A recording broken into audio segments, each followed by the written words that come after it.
What's going on, guys? EirronJ, and welcome to the last episode of Season 1 of our Glory Man United series. Glory is exactly what we have brought to Man United, as well as last episode we did manage to win the Premier League trophy and also win the FA Cup trophy as well. So this episode is kind of like, I don't know, it's going to be a lot more chilled. We've done the hard work. It's a bit anticlimactic. To be fair, it did come down to the second to last episode, so it still was a pretty good one, and it ended on Christmas Day as well, which is great.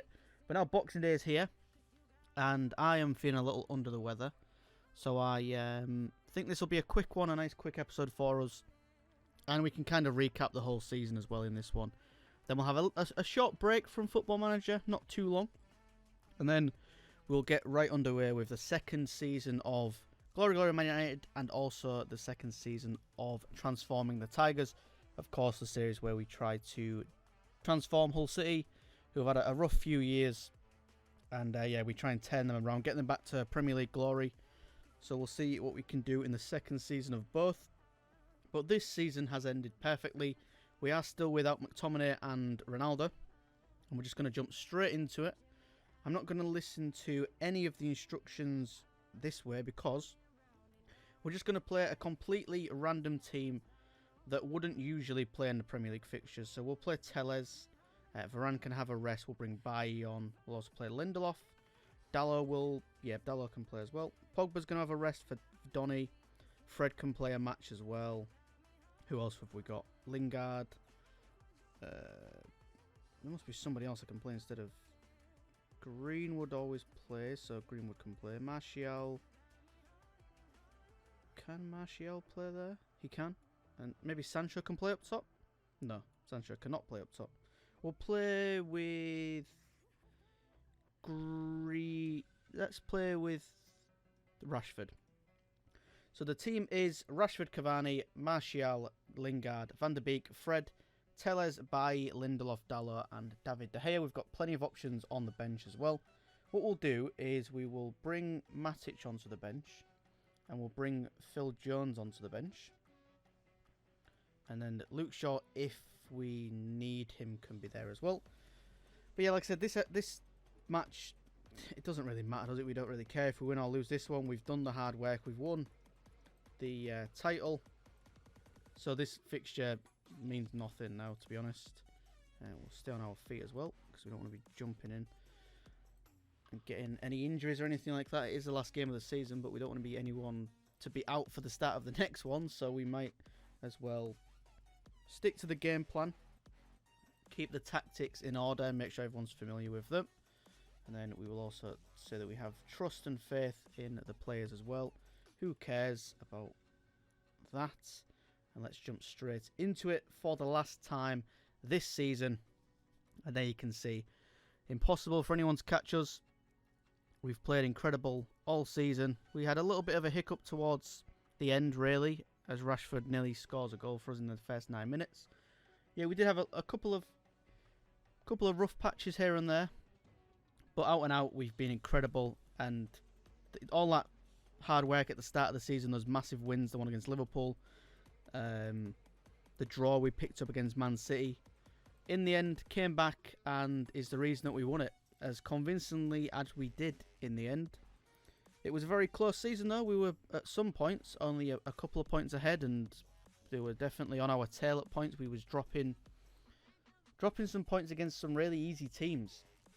As Tottenham do take the lead there, we will berate the boys, even though we really don't care about the fixture. But we do want to keep the pressure on the boys to be performing at the highest level, even if we have won, and even if they are playing for nothing at all. Not really expecting too much from this squad. It is a very strong Spurs side who will be looking to get as many points as they possibly can. And like I said, we've done all the hard work, so we don't really care too much. I mean, to be fair, they can't. The only thing they can do is potentially drop out of the European spots. If Chelsea win their match and Tottenham get hammered, then that would obviously not be great for them. But as it stands, they are still going to be finishing 5th. No one should be catching them. I think this is probably how it's going to end, to be honest. I can't really see us scoring too many goals or getting much from this.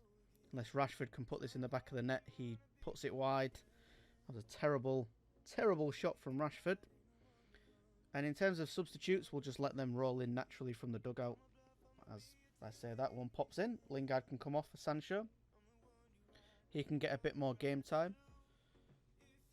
A lot of them will probably have hangovers from, I'd imagine, celebrating that win against Liverpool. And there we go. We have evened the matchup. Jesse Lingard, just before he comes off, is going to put the ball in the back of the net for us. Did he come off? Did I make the substitution? Apparently not. I thought I did. But okay, maybe not. What is that? That was terrible. That was not a very good goal to concede. Maybe I didn't make the substitution then. Lingard's looking tired. Let's get Lingard off the pitch. Let's get Sancho on. We'll also bring off Martial for Pogba. He can play a couple of minutes. As Fernandes does tie the game up once again. In the 84th minute, he's just come on as well. Just comes on and manages to grab himself a goal. It's a beautiful little finish as well. Plays the ball all the way back to Bailly. Fred gives the ball back to Fernandes, who tries to get it to Martial, who can't get the ball. But then Tanganga gives it back to that Fernandes on the edge of the box. And he puts the ball in the back of the net. We will, of course, go with that. We'll encourage the boys again, just in case we can get a late winner from this. I'm not expecting too much. I'll take a 2-2 draw as well for our final match. And that will be the end of that. Where are we in the table? So we ended up with quite a lot of goals in front. That's 28, I think? 28 goals in front. 5 points ahead as well. Can't really complain at that in the slightest. That was a great finish. We have received 38.62 million unstoppable force. And here is the medals for the players. Of course. Collective bonus payout. Yep. We won't go for the press conference, but we will get our end of season stats any moment now. We should be getting an email to go through it. Is it an email? I think it might just be the advancement. There it is. So, Goal Machine, Starman, the boss, will go through this all properly and see what we're dealing with. Like I said, this last episode was going to be like a chill. We've got so many achievements unlocked. I'm still very new to Football Manager. Football Manager 21 was the first one that I actually played, and I played that really late into it as well. I think I had Football Manager 12, I think, maybe, or 13. I had like an earlier one, but I never got into it. I think I've said before I used to prefer FIFA just because it was like more fast-paced and you didn't have to do as much tactical stuff. But as I get older, I think I prefer this game a lot more. So our highest transfer was, or our biggest transfer was Varane, of course. We've got him from Real Madrid. It's right there. Going from Real Madrid, of course. Then we also got Ronaldo as well from Zebra, which is Juventus. We also took Sancho from Borussia Dortmund as well. So they were the three signings that they were made before we actually got the team. So as soon as we took over, they already were in the squad, which is the reason why I didn't actually sign anyone at the start. And we didn't sign anyone in January, I don't think, either. So we just kept the same squad for the full season, which, I mean, it worked. It worked perfectly for us. Few players left the team as well. Again, I didn't sell any of these players, I don't think. I think I maybe sold a couple of them. And then same with the loans as well. And it was all done before I came in. So we was expected to qualify for the European Champions Cup, so that would be there. Of course, we exceeded those expectations. Here is a list of all the results. We managed to lose 3 matches as well. We only lost 3 times. And if you look who we lost against, they're not great opposition, really. I mean, saying that, Villa and West Ham did finish 5th and 7th, so, you know. Who did we draw to then? So we drew against Arsenal both times, 1-1, which is crazy. We drew with Man City, drew with Tottenham. Again, not great opposition that we drew against. And of course, the wins we had.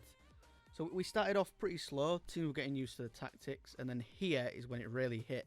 We smashed Leicester. Then we drew with Arsenal, hammered Norwich, which we should have been doing anyway. Everton got it. Then Watford and Southampton we went crazy on.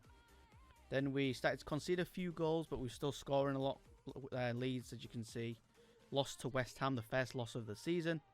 And then we went on a massive tear after that. We scored 6-2 against Newcastle, 8-0 against Burnley, 4-0 against Tottenham, 5-0 against Liverpool. That was the biggest one, I think, for us. And then, yeah, we fell to Manchester City, which was understandable. That's when it got really close for us. Around Christmas, they really closed the gap on us. And then Villa as well, who have played incredible football all season, to be honest. They finished 5th. Oh, above Tottenham in the end. So it was just on about Tottenham finishing 5th. And they actually got overtaken by Villa in the end. So, big result. So we did, of course, manage to exceed that.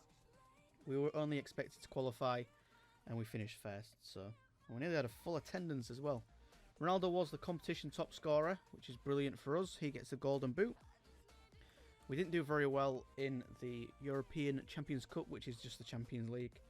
We were supposed to reach the semis, and we got knocked out in the quarterfinals, unfortunately. It was by Liverpool, though, and yeah, they hammered us, really. But at that point, we had to make a choice. Do we sacrifice the Champions League for FA Cup and potentially the Premier League? Which, for me, I think it's more important for us to win the Premier League as Manchester United.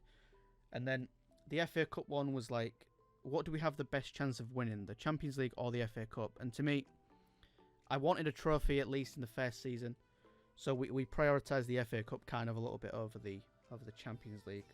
Then the FA Cup, we were supposed to reach the final, which we did, and we of course won that. We had a pretty easy, I'd say a really easy way to get there as well. Actually, we beat Brentford then we just beat Sheffield, then we beat Cardiff, drew with Everton. I think we went through on penalties on that one, I believe.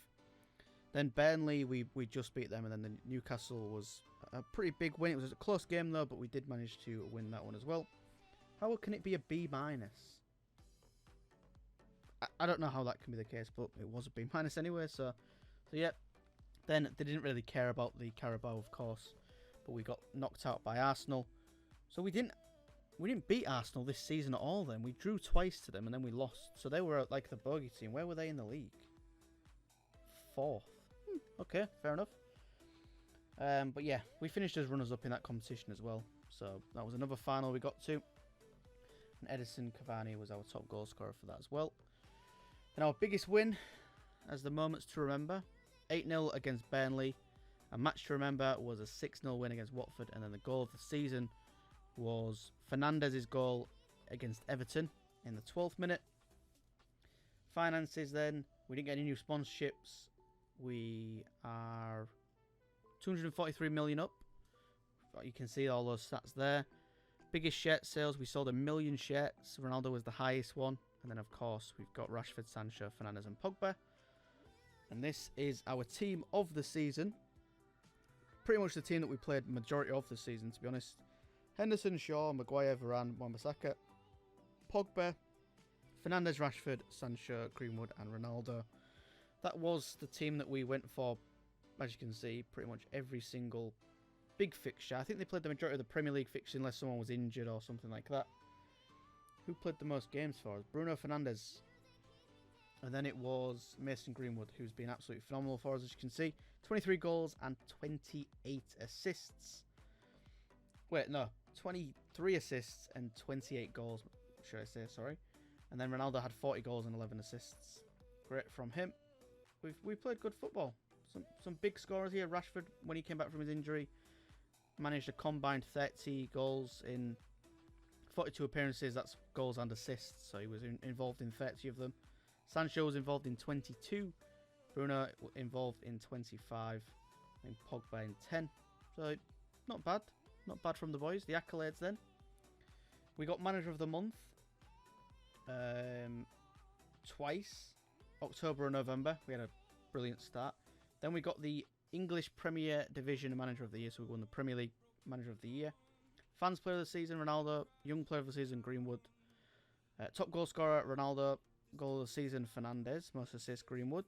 Most Player of the Match Awards, Ronaldo with 9. Highest average rating, 7.7 from Ronaldo. And then Victor Lindelof with the most passes completed. He didn't play a lot, to be honest, so that's pretty good from him. Most assists by a player in a season. Greenwood broke the record for that. Ronaldo broke the record for the most man of the match awards, and the worst disciplined player is Scott McTominay, who was going to be leaving the club, but I think he wants to stay now. So yeah. So there it is then. We have won the double. We've managed to turn the club around, and that is going to be the end of the first season then. Like I said, we will be back very soon for the second season. I hope you guys did enjoy. It's been really fun for me to go in more depth into Football Manager. Like I said, before that, I've only played it for like a year. Not even a year. It's like, I think I played the last 2 months of Football Manager 21, and I just played that with Hull City. And as a team in League One, it's a bit different to playing as like a Premier League team who are trying to chase glory and that kind of stuff. So yeah, it has been really fun. Hope you guys did enjoy both series. I've enjoyed making them quite a lot. But that is going to do it for this episode, guys. I hope you did enjoy, like I've just said about 500 times. I apologise. Hope you had a great Christmas as well and a great Boxing Day. I'll see you on the next one. The new series will be back out very, very soon. And we might go with a different format, so the episodes are a little bit shorter but stretched out a little bit longer. But yeah, hope you guys have a wonderful day as always. I will speak to you on the next one. Please like, subscribe, and I'll catch you on the next one, guys. Peace.